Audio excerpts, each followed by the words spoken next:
Le thème d'aujourd'hui s'appelle « Laissez-vous vous toucher par Jésus ».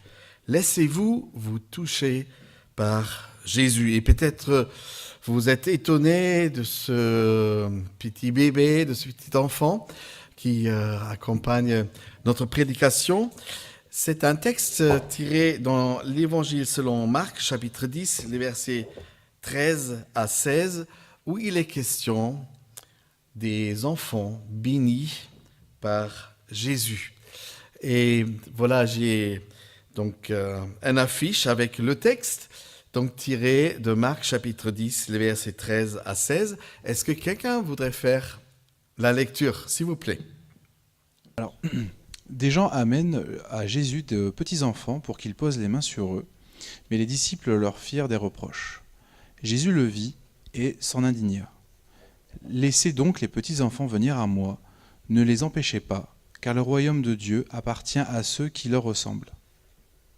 Vraiment, je vous l'assure, celui qui ne reçoit pas le royaume de Dieu comme un petit enfant n'y entrera pas. » Là-dessus, il prit les enfants dans ses bras et posa les mains sur eux et les bénit. C'est le texte par excellence choisi par des parents pour les baptêmes des petits-enfants ou des cérémonies de bénédiction, de présentation. Sans doute, c'est parce qu'il parle de l'accueil, du bon accueil. Jésus accueille les enfants. Jésus les accueille pour les bénir, pour leur faire du bien. D'ailleurs, ce n'est pas une question de taille pour les petits-enfants. Jésus veut d'ailleurs bénir chacun, du plus petit au plus grand. Et je vous invite à un exercice pour voir qui parmi nous est effectivement le plus grand. Donc commençons avec 1,70 m. Qui mesure davantage que 1,70 m? 75. Toujours quelqu'un? 1,80 m. Ok, Serge, est-ce que tu pourrais te lever? Parce qu'apparemment, tu es parmi nous le plus grand. Et je voudrais te rassurer, Jésus voudrait te bénir toi aussi, même si tu es le plus grand parmi nous. Jésus voudrait bénir chacun du plus petit au plus grand. Sachez que Jésus voudrait nous toucher, non pas seulement par notre corps, comme on chérit quelqu'un, on le prend dans les bras, un câlin, un petit bisou, et encore une fois un câlin. Quand Jésus voudrait nous toucher, il voudrait toucher à la fois notre corps, et puis il voudrait toucher notre âme, l'être, la personne que nous sommes, et puis toucher aussi notre cœur. Lorsqu'on reçoit un enfant au sein de sa famille, vous ne trouvez pas que c'est un cadeau du ciel? Tout le monde en général, à l'occasion de naissance, est dans la joie, n'est-ce pas? Et ça commence bien sûr avec les parents, et puis avec les grands-parents. Et moi-même, je suis grand-parent pour la 7e fois, et je peux vous dire, à chaque naissance, j'étais aussi gaga que pour toutes les naissances avant. Et puis, la famille est dans la joie. Les amis, c'est la joie de voir un nouveau-né être accueilli dans notre famille. Et ce qui est aussi un phénomène, que dès qu'un enfant, un petit enfant est parmi nous, on change de langage. N'est-ce pas, vous avez remarqué? On ne lui parle pas en français. Non, on lui parle en langue de bébé.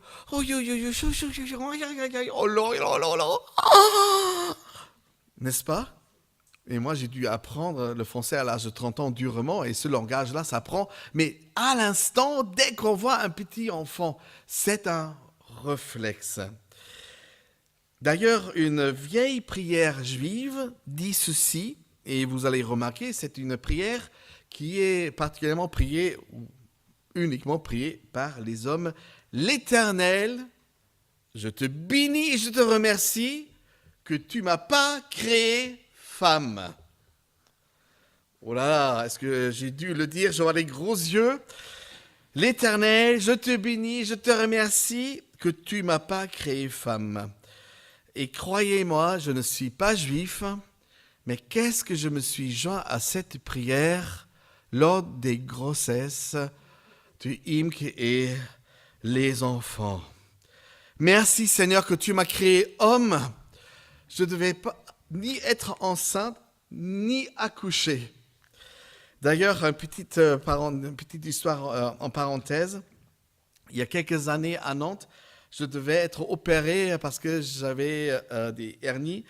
Donc j'étais côté hanche, coupé donc horizontalement, et parce que j'avais aussi une hernie au nombril, donc j'étais aussi coupé verticalement. Et le soir, je devais rentrer à la maison. Mais moi, j'étais mort. Les douleurs étaient partout.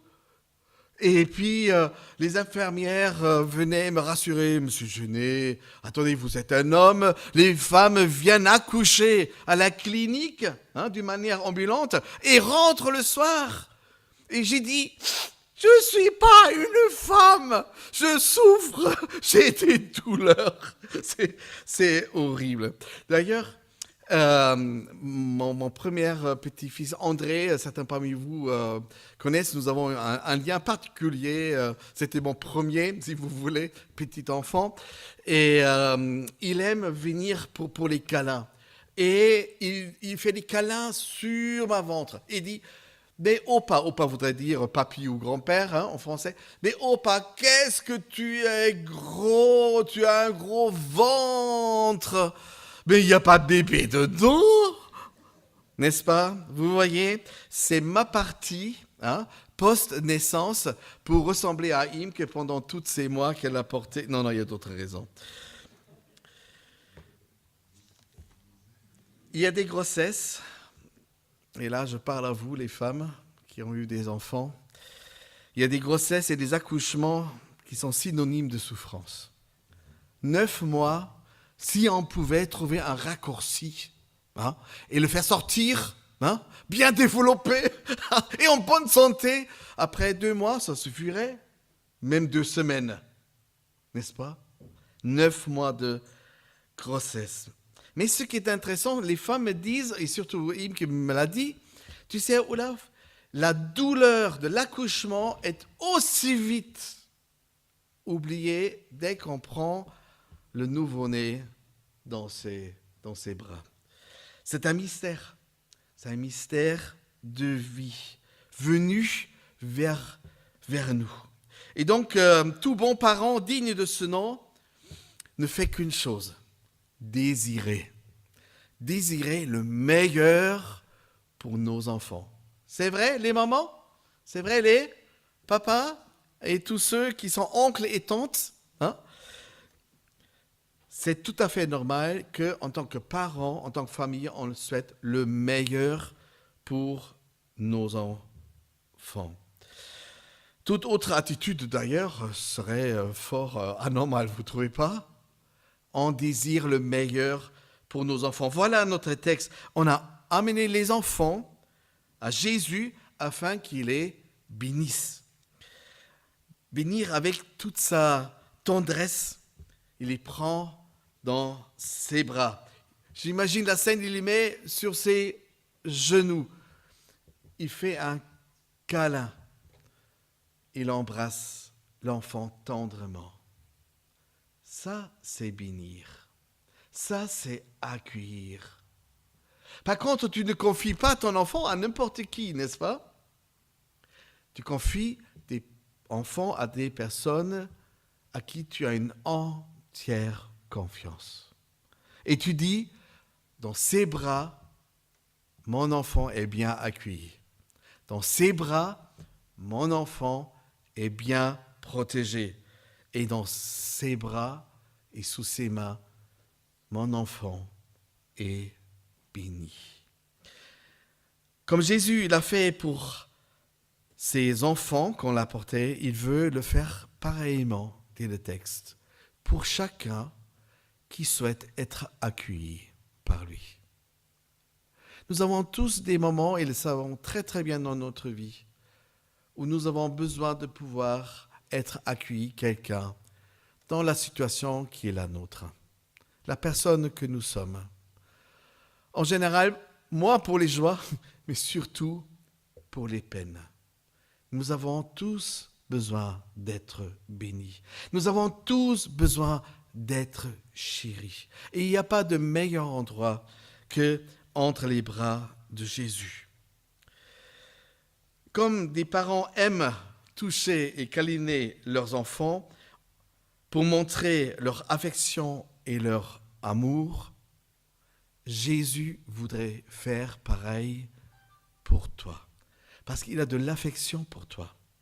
Parce qu'il aime, il t'aime. Si moi, grand-père, je suis gaga de mes petits-enfants, mais Jésus, il est gaga de toi. Le meilleur endroit qu'il peut s'imaginer, c'est toi entre ses bras. Le meilleur endroit pour toi, c'est accueilli auprès de Jésus pour être touché. Par contre, certaines personnes sont plutôt réticentes à l'idée d'être touchées, câlinées par d'autres personnes. Oui, certains ressentent même une certaine peur. Non, reste à distance. Hein? Ne t'approche pas trop. Faisons pas trop. On se salue du loin, je sais que tu m'aimes. Vous voyez, bientôt je vais partir pour l'Allemagne à la fin du mois pour ma tournée missionnaire. Donc je vais rendre visite pendant 30 jours non-stop des personnes qui soutiennent notre ministère et nous permettent d'être à votre service ici à Douai. Et je crains déjà les 2-3 premiers jours. Et vous savez pour quelle raison? Et surtout pour les femmes qui n'ont pas l'habitude. Vous voyez de quoi je voudrais parler? Des bises. Pour moi, c'est naturel. Je revois des amis. Donc, qu'est-ce que je fais? Bise gauche. Mais c'est déjà fini, là. Réaction de toutes les femmes. Ah, qu'est-ce qu'il me veut? Qu'est-ce qu'il me fait? Vous voyez, en Allemagne, vous savez comment on se salue? Hein? Le bras lancé, on se donne la main. Pour les personnes que tu connais très, très, très, très bien, on s'embrasse. Fort. Mais pas de bise. Et surtout pas humide. Hein? On a peur, en général, de l'inconnu. On a peur aussi de ce que nous ne connaissons pas encore, ce qui est nouveau. Et on a même peur et on est prudent par rapport à ce que nous n'avons jamais expérimenté. C'est complètement nouveau. Nous avons une réticence, une prudence de ce qu'on ne connaît pas encore. Certains parmi nous sont peut-être même réticents en ce qui concerne des expériences nouvelles dans leur vie. Je vais me fier plutôt à ce que je connais. Toute autre et nouvelle expérience, non, merci, que d'autres le fassent, mais pas moi. Si nous sommes réticents de faire ou de vouloir faire de nouvelles expériences que jusqu'alors nous avons endurées, on ne va jamais découvrir ce que Dieu a préparé pour nous. Parce que Dieu nous amène d'une nouvelle expérience vers une nouvelle expérience. Tu crois que tu as déjà tout vu de Dieu? Tu crois que tu as déjà fait le tour de Dieu en ce qui concerne ta vie? Détrompe-toi. Il y a des expériences nouvelles auxquelles Dieu et Jésus vont t'inviter. Et s'il te plaît, ne sois pas réticent. Ne garde pas de distance. On se confie à quelqu'un en qui on a une entière confiance, n'est-ce pas?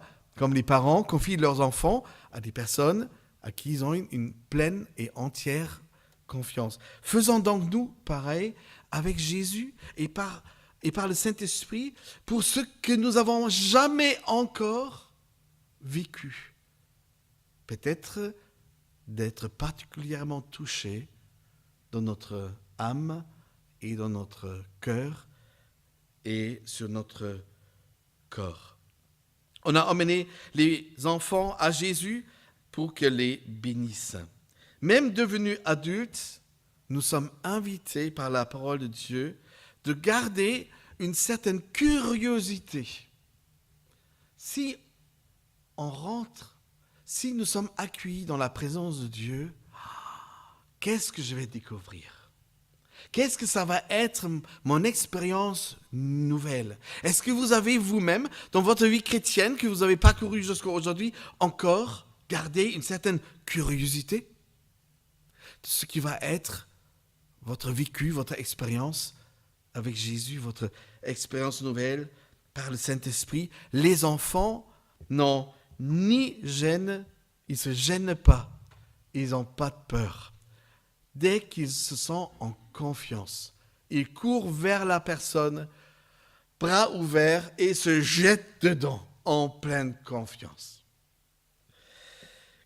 Que nous recevions tous ensemble, et ça c'est le message de notre texte, que nous recevions tous ensemble le royaume des cieux, la vie éternelle, comme un enfant reçoit sans gêne, sans réticence, sans vouloir garder distance, sans craindre quoi que ce soit, que nous recevions, comme ici les enfants, la bénédiction de Jésus que nous recevions en tant qu'adultes, jeunes ados que nous sommes, le royaume de Dieu, avec joie, avec reconnaissance et toujours avec curiosité. Qu'est-ce que je vais expérimenter dans les bras de Jésus? Qu'est-ce que je vais expérimenter quand le Saint-Esprit descend sur moi, remplit ma vie et me touche de mon fort intérieur? Je connais la personne qui est venue dans la présence, mais tu ne connais pas encore la personne que tu seras une fois touché et une fois accueilli par le Seigneur. Un enfant, donnez-lui un jouet. Donc je vais être un peu pas politiquement correct quand j'ai dit des garçons une voiture. Tu dis, ah oui, bien sûr, c'est les voitures, c'est tout ce qui est mécanique, c'est pour les garçons. Et une poupée à une fille. Aïe, j'aurais pas dû le dire parce qu'aujourd'hui, il faut être plus général et ça s'appelle le gender, je crois. Hein. Voilà, faisons l'envers. Hein. On va donner la poupée aux garçons et une voiture, un truc technique à une fille. Vous savez ce que l'enfant fera dès qu'il l'a reçu? Regardez de près, tournez dans tous les sens et essayez à comprendre comment ça fonctionne. N'est-ce pas? Je trouve ces moments géniaux. Génial. Regardez de près, examinez de près et cherchez à comprendre comment ça fonctionne. L'enfant essaye, examine sans gêne, comme nous les adultes devant nos ordinateurs. Et tu es étonné que brusquement tu comprends en partie comment ça fonctionne. Ou tu es dans la joie parce que ça fonctionne. Tu ne sais pas pourquoi, mais apparemment, tu as touché les bonnes touches et ça fonctionne. Ça s'appelle un éveillement. Découvrir avec curiosité. Et quand ça marche, les amis, on est dans la joie. Et on réclame davantage. Bientôt, on va recevoir nos 3 petits-enfants de Karen et Maxime. Et je vois déjà maintenant, ils font la queue, parce qu'ils doivent faire la queue, ils sont déjà à 3, hein, pour faire câlin avec Opa Olaf. Hein. Et c'est pas évident d'être équitable auprès de 3 petits-enfants qui viennent et vouloir te chérir et tu as un plus grand envie encore de les prendre dans les bras. Parce qu'à un moment donné, il faut arracher l'un Hein, en disant c'est fini maintenant, tu vas jouer. Et déjà, Esther arrive. Après André, qui est toujours le premier, c'est Esther, tu vois. Et elle est hyper contente qu'enfin c'est sa tour. Hein. Sauf le moment où les câlins avec Opa Olaf finissent et je dois l'arracher de mon grand ventre. Tu vois. Et parce qu'il y a un troisième qui m'entend. Vous voyez, c'est cet amour de vouloir être accueilli et chéri dont parle notre texte. Il nous invite à ce qu'on se laisse émerveiller par curiosité. Mais qu'est-ce qui va m'arriver quand le Saint-Esprit me touchera? Qu'est-ce qui m'arrivera quand Jésus remplit ma vie? Et la raison est très simple. Pourquoi on est réticent? Tout ce qu'on ne connaît pas, on ne veut pas, n'est-ce pas? Ou on est plutôt prudent. Mais on ne peut pas se priver du moment d'être touché, parce que tu ne peux pas être béni par Jésus sans être au même temps en proximité, accueilli, touché, pris dans les bras, câliné, béni. Personne ne peut être béni par Jésus à distance. Ça ne marche pas, les amis. Tu ne peux pas être béni par Jésus en lui posant des conditions. Voilà, Seigneur, je veux ça, mais pas ça. Et puis, tu peux ajouter ça, mais pas de trop. Hein? Et de ça, je ne voudrais pas du tout. Qu'est-ce que tu recevras comme bénédiction? Ce sont des miettes. Vous vous contentez des miettes de bénédiction? Personne ne veut se contenter de cela. On veut tout. On veut la grande bénédiction. On voudrait être accueilli et béni. D'où viennent nos réticences? En général, parce que nous avons fait des mauvaises expériences. C'est ça?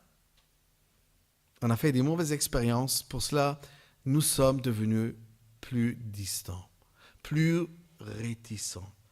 On pose plus de conditions.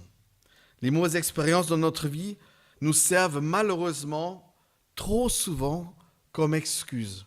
Ah non, Jésus, pas de trop. Ah non, Seigneur, pas trop de près. Seigneur, non, je ne voudrais pas être touché de cette manière, de peur que je change et que je suis béni contre ma volonté. D'ailleurs, c'est une drôle de phrase, hein, d'être béni contre sa volonté. Mais croyez-moi, moi j'étais un tel homme. J'étais toujours à la fois jaloux et fasciné par la relation que Imke vivait avec Jésus. Il vit toujours d'ailleurs. C'est presque un mystère. Il y a une proximité entre Imke et Jésus que dans ma propre vie, je ne connaissais pas. Et à un moment donné, je me retrouvais dans une prière et je m'entendais dire « Seigneur, je voudrais faire aussi de telles expériences. Je voudrais te connaître aussi près. Saint-Esprit, je voudrais être rempli de toi de la même manière que ma femme. » Et vous voyez ce qu'une voix m'a répondu? Tu n'oses même pas venir de près. Tu regardes cela, tu es touché d'une certaine façon, mais tu ne fais pas les pas nécessaires pour venir dans ma présence telle que je puisse te toucher comme tu vois que j'ai touché ta femme. Et c'est vrai, les amis. D'une telle intensité, j'étais certainement jaloux, mais j'en voulais pas, de peur que je perdais le contrôle, sur la personne que je suis. Mais on peut recevoir que la bénédiction de Dieu si tu t'abandonnes. si tu te laisses bénir dans les bras de Jésus. À distance, on ne peut pas être béni. Certains parmi vous ont reçu dans le passé ou récemment des cadeaux. Tout le monde aime recevoir des cadeaux. Il y a des personnes qui n'aiment pas recevoir des cadeaux dans la salle. Ok. Moi non plus d'ailleurs. Mais vous avez peut-être aussi remarqué que certains cadeaux ressemblent à des cadeaux, mais à des cadeaux empoisonnés. Ok. Et ce que tu as cru être gentiment offert, voilà, c'était offert avec un certain intérêt derrière, avec certaines conditions qui étaient exprimées après, que tu as découvert après. Voilà notre réticence, voilà notre distance. Un enfant dans notre texte reçoit un cadeau sans gêne. Un enfant reçoit le cadeau tel quel. Un enfant ne peut pas et ne veut pas s'imaginer que quelqu'un voulait lui faire du mal en lui offrant un cadeau. Un enfant ne peut pas s'imaginer que les bras ouverts avaient d'autres motivations que câliner et bénir. Un enfant ne peut pas et ne veut pas s'imaginer cela. Jésus parle d'ailleurs de cela quand il dit « Car quiconque demande, reçoit. Celui qui cherche, trouve. Et l'on ouvre à celui qui frappe. Quel est parmi vous le père qui donnera une pierre à son fils quand il lui demande du pain? Quelqu'un le ferait parmi nous? Bon, je ne crois pas. Ou s'il demande un poisson, lui donnera un serpent. Ou s'il demande un œuf, qu'il lui donnera un scorpion. Bon, ça c'est difficile. Les scorpions dans notre région, c'est un peu rare.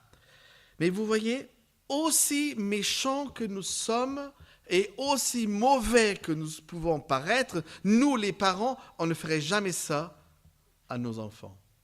N'est-ce pas? Un enfant est en confiance envers la personne qu'il aime. Et Jésus termine.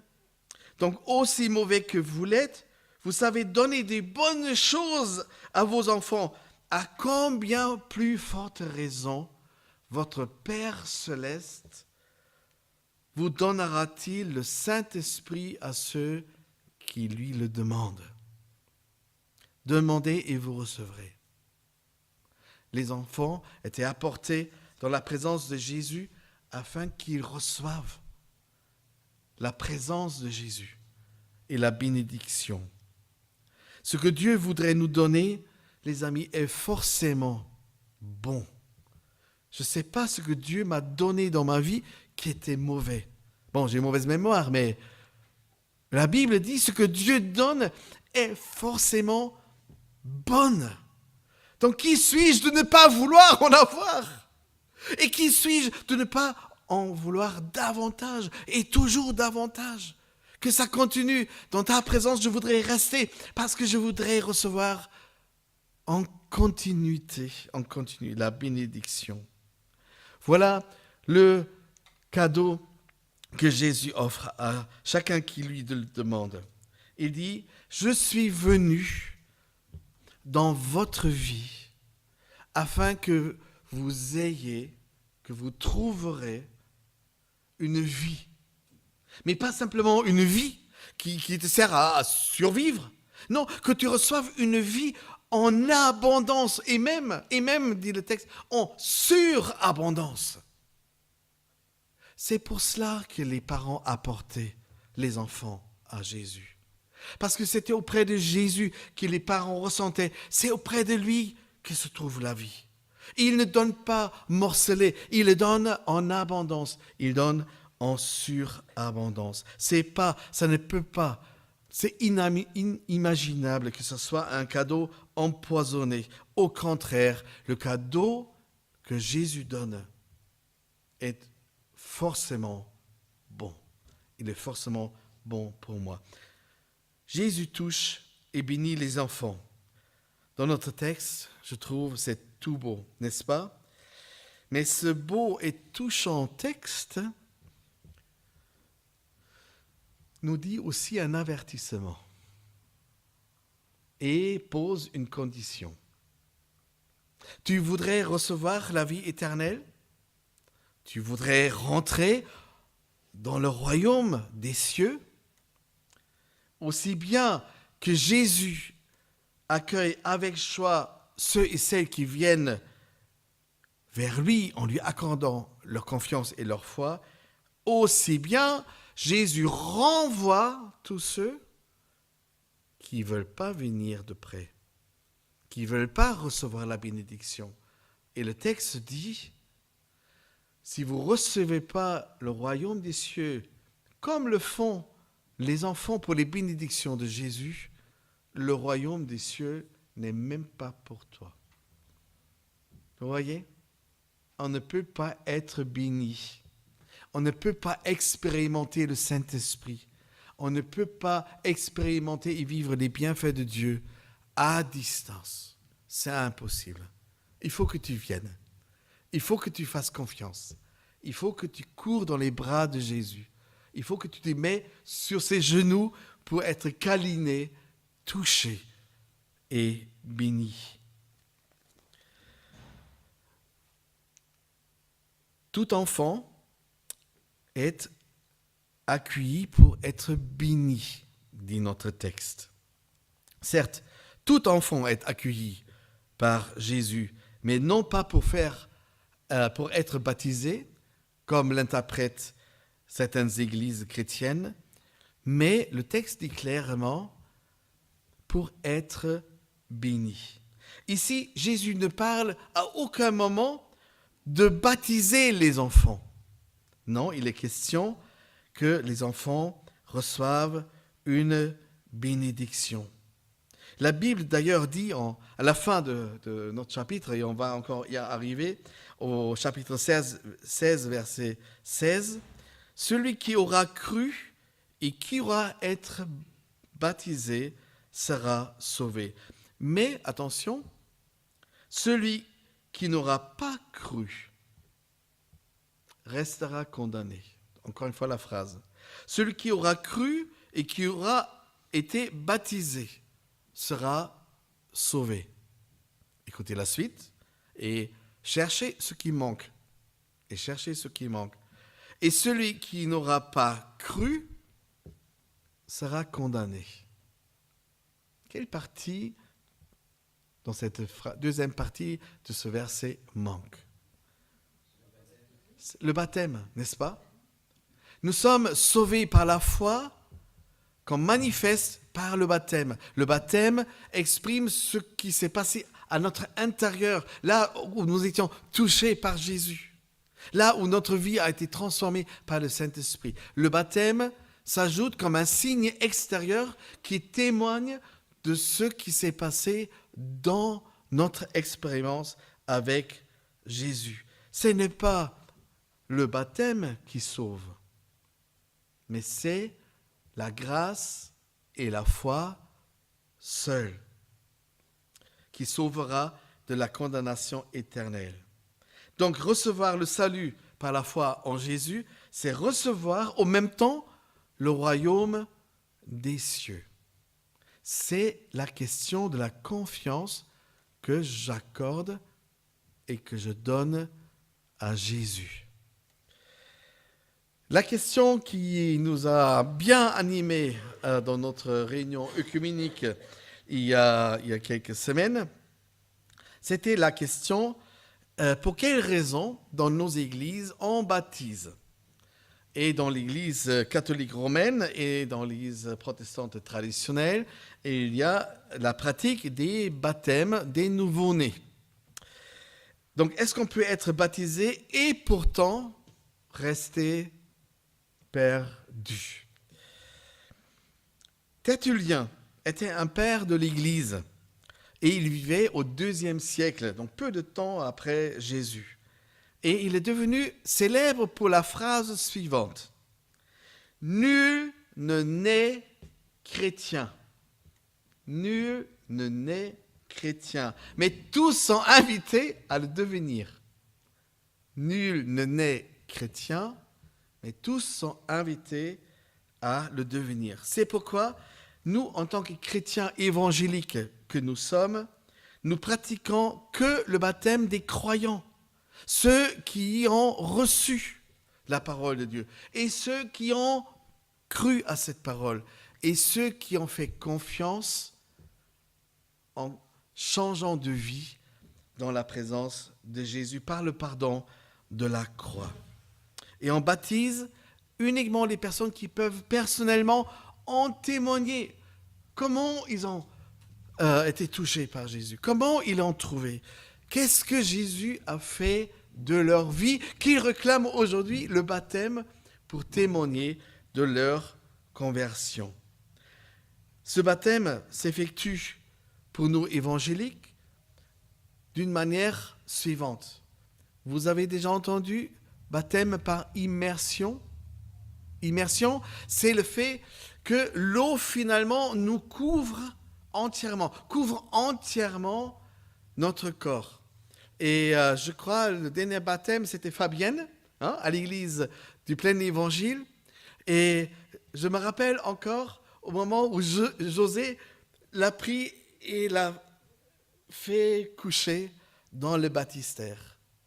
Et elle était carrément couchée et l'eau l'a complètement couverte. À Nantes, quelqu'un m'a dit « Ça ressemble à un enterrement. » N'est-ce pas? Bon, après 30 minutes, ça peut ressembler à un enterrement. Mais c'est pas le but, n'est-ce pas? C'est pas le but. Mais le fait que quelqu'un soit couché et que l'eau le couvre, mais tu penses forcément à un cercueil, n'est-ce pas? Et vous connaissez l'image que l'apôtre Paul exprime en Romains chapitre 6. Pourquoi immerger? Quelle est l'image exprimée? J'enterre ma ancienne vie. Oh, quelle grâce! Tiens, tu connais ce qu'on fait les deux, 3 premiers jours de l'année? Avec quoi on commence l'année? Ça s'arrête tout de suite, au plus tard, au 10 janvier. C'est les bonnes résolutions. OK? Et la raison est très simple. Il est très, très, très difficile, parfois même infaisable, ma balance me le témoigne tous les jours, de changer. Mais imagine la grâce que dans la présence de Jésus, touché par Jésus, tu peux enterrer ta ancienne vie. Et puis, je vois José remettre Fabienne, pas après 30 minutes, vous avez remarqué, et vous connaissez le symbolique de faire remonter une personne des eaux du baptême? Bon, déjà pour la respiration, certes, ok? Exact. Une résurrection. Bientôt Pâques. Mort avec le Christ et ressuscité à une vie nouvelle. Parce que la Bible parle nulle part que les petits-enfants soient baptisés pour recevoir le don de la vie éternelle. Nous ne le pratiquons pas. Libre aux autres églises de le faire, c'est leur responsabilité. Mais nous voulons suivre le baptême dans la démarche qui est indiquée par la parole de Dieu. D'abord, il faut entendre la parole de Dieu, puis il faut que tu sois touché par la parole de Dieu. Puis, tu dois vouloir venir dans la présence de Dieu parce que tu as été touché. Et dans la présence de Jésus même, tu es vraiment touché. Et une vie nouvelle commence à naître. C'est ça l'image. Donc c'est une question de choix. Là, les enfants portaient les petits-enfants à Jésus. Vous voyez? C'était indirect. Les enfants étaient portés à Jésus pour être bénis. Mais pour le baptême, il faut que tu viennes seul. Ayant fait ton choix, vouloir être baptisé. C'est ton initiative, c'est ton choix. Et tes parents ne peuvent pas choisir à ta place. Même ton meilleur ami ne peut pas choisir à ta place. C'est ton choix qui t'appartient.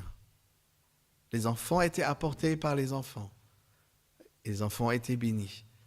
Mais si tu voudrais t'engager avec le Christ, il faut que tu te lèves et tu marches dans la direction de ton Sauveur.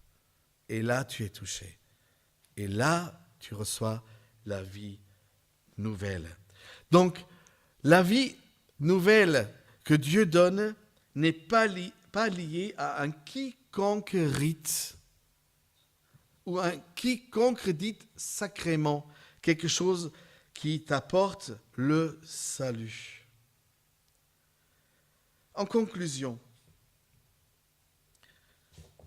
être touché par Jésus, être béni par Jésus, tu en as envie? Pas trop. Oh non, c'est déjà de la dernière fois, j'en garde encore en Tupperware. J'en ai encore à la maison. Ah. Oh les amis, ça ne se garde pas. Ça se vit. Être touché et être béni par Jésus, ça ne se garde pas. Ça se vit tous les jours. Soyons donc nous-mêmes ceux qui encouragent d'autres personnes de venir dans la présence de Jésus afin qu'eux aussi soient touchés comme nous avons été touchés à un moment dans notre vie. Soyons ceux qui encouragent à courir vers Jésus parce que nous avons trouvé, nous les premiers, ce qui sera une expérience encore nouvelle pour d'autres qui sont invités à faire les mêmes expériences que nous. Quelqu'un m'a dit, mais Olaf, tu parles de ta relation avec Jésus comme si c'était vrai. C'est pas d'une manière intellectuelle, c'est pas d'une manière théorique. Donc j'ai répondu à la personne, vous savez, on ne peut que parler de ce qu'on a nous-mêmes vécu. Toute autre chose est du vent. Toute autre chose est du vent. Donc, je termine en vous invitant, recevez comme un enfant. Recevons tous ensemble comme un enfant, nous aussi, le royaume des cieux, en mettant notre confiance à Jésus. Nous voulons confier, nous voulons lui confier notre cœur, notre âme et notre intelligence, parce que nous voulons être là où Jésus est. Il est dans son royaume de ce qui est son royaume. Et là, je voudrais passer ma vie éternelle, commençant ici et maintenant, et pour toujours, dans les bras de Jésus. Et c'est la raison pour laquelle je cours. Et je serais ravi si on courait tous ensemble. Et si tu as besoin ce matin d'être touché par Jésus, je t'invite, reste un moment après le culte. On peut se prendre un moment à part et tu peux être touché par Jésus. Si quelque chose est en train de mourir dans ta vie, ce n'est pas une fatalité. Jésus fait renaître une vie en abondance. Et cette vie est pour toi, elle est pour toi. C'est la raison pour laquelle nous sommes invités, et tu es invité en particulier, de venir dans la présence de Jésus pour être béni. Prions.